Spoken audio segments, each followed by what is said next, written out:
What's up, everybody, and welcome to one of the most exciting pieces I have yet to do on this channel.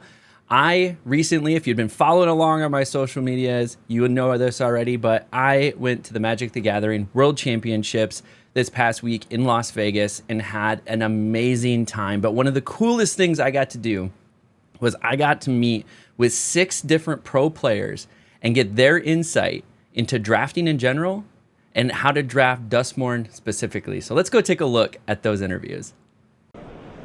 We obviously have the man, the myth, the legend himself, Kenji, known as NumotTheNummy online. I called it NumotTheNummy for the longest time. A lot of people said Numo because the double T is a little bit misleading. Yeah, the double T. But what I want to do is just ask you one simple question. Absolutely. If you are looking to improve in draft, because that's obviously one of the skill sets you're most known for, what is your number one tip for drafting in general? And then 2, with Duskmourn that's going on right now. Drafting in general, you just want to play with people that are better than you. Try to find a group. You know, that's the best way to learn. Like they'll teach you lines, or you'll see lines that maybe you weren't expecting, something like that. Or just honestly, for me, it was putting in the reps. Right? I think putting in the reps of any given limited format is going to help you immensely for that. I mean, maybe this goes to your Duskmourn question, but you put in the reps for any given limited format, that's going to give you a huge leg up just from feel of play. You're going to kind of know, oh, hey, they could have Scorching Dragonfire here. Hey, I need to play around Unable to Scream on my one blocker or something, But in overall terms, yeah, play with players that are better than you. Watch content from players that are better than you. I'm not saying I'm better than you by any means. Oh, you absolutely are. I'm just saying, watch content.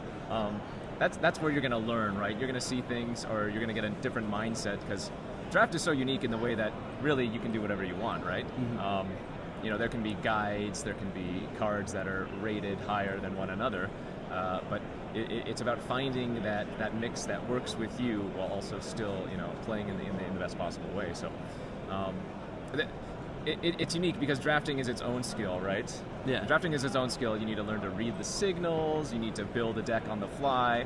Especially if you're playing in a higher level event, you don't get to look at your cards, for example, mid draft. Right. So if you're at a PT or something like that, you're looking at the pack, you're drafting it. That pack stays down the entire time until that pack is over, right? Yeah. So you got to kind of mentally keep in track, because we're spoiled by Arena, by Magic Online. Yeah. You get to build and look at your deck. Yeah.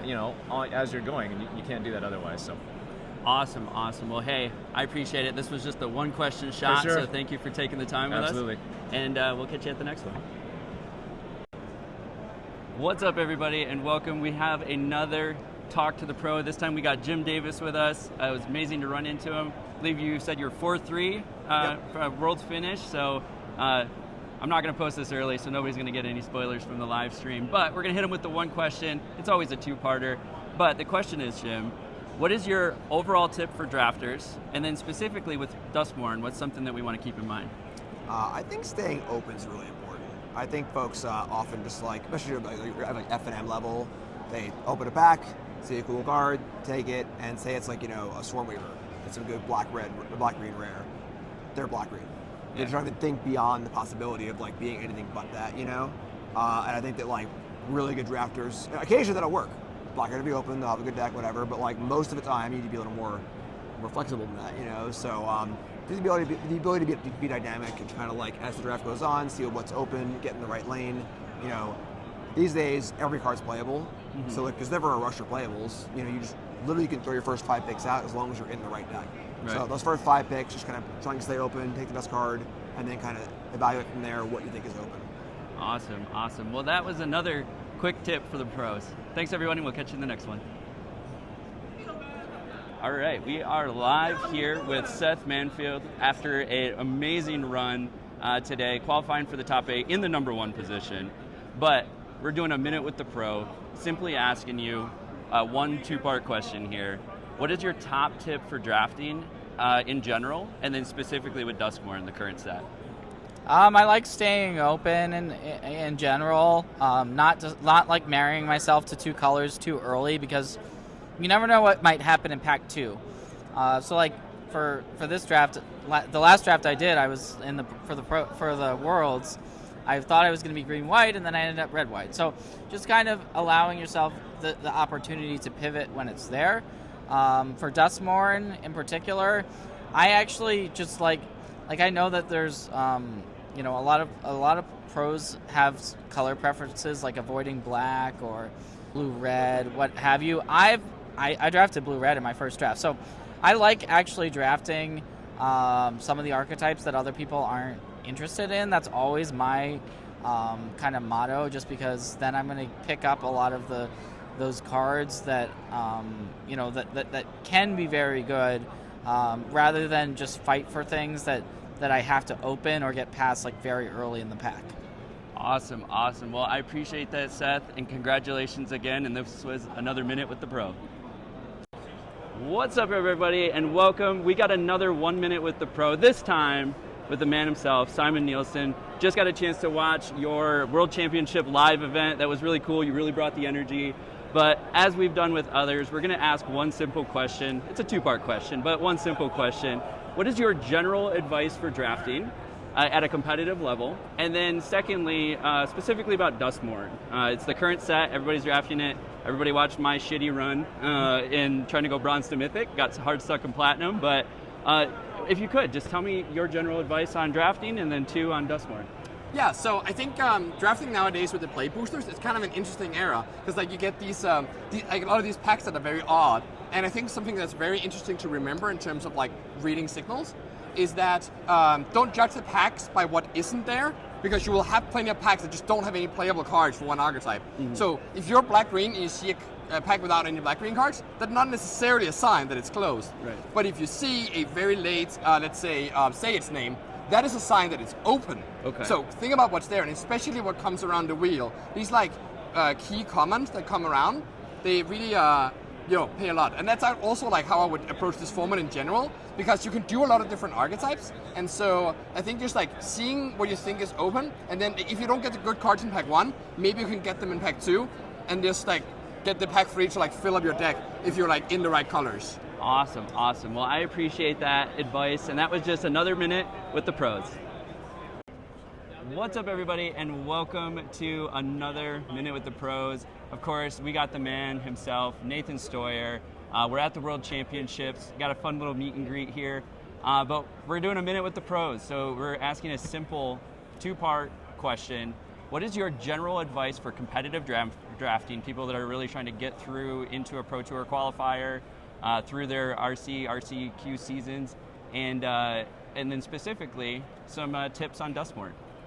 Yeah, thanks, Brian. So specifically, my advice for Limited is learn how to draft for inevitability. When you're trying to draft, my favorite way of approaching it is thinking, how am I going to have a unique edge when I'm trying to fight in a late game? When I'm approaching draft, what that means for me is I'm prioritizing having not just a functional mana curve, but specific spells that maybe aren't always the most powerful, but give you that ability to try to play till turn 7 or 8 and play a longer game as well. So for me, how that plays out in something like Duskmourn is my favorite color to draft is blue, and I really highly prioritize playing cards like Meat Locker, like Glimmer Burst, and all these card draw spells, as well as the very cheap blue answers that other people don't prioritize as highly. Cards like Unable to Scream in blue, 1 mana, make something a 0/2.